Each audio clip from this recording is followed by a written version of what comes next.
You ask Tiger to calculate. This deals with finding the midpoint between 2 points. The midpoint between the 2 points is negative 40, 37.5. Let's solve it step by step. Plot the 2 points and calculate the midpoint using the formula. The coordinates of point 1 are, x1 equals negative 29, y1 equals 22. The coordinates of point 2 are, x2 equals negative 51, y2 equals 53. PM represents the midpoint of the 2 points.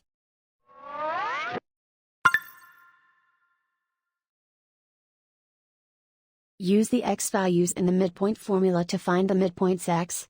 x1 equals negative 29. x2 equals negative 51. Simplify the arithmetic.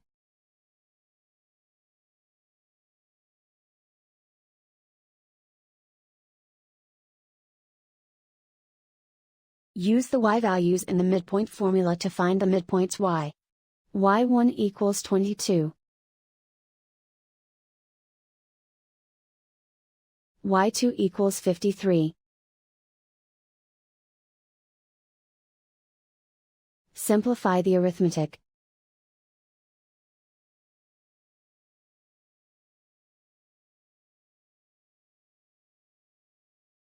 And so, the midpoint is, negative 40, 37.5.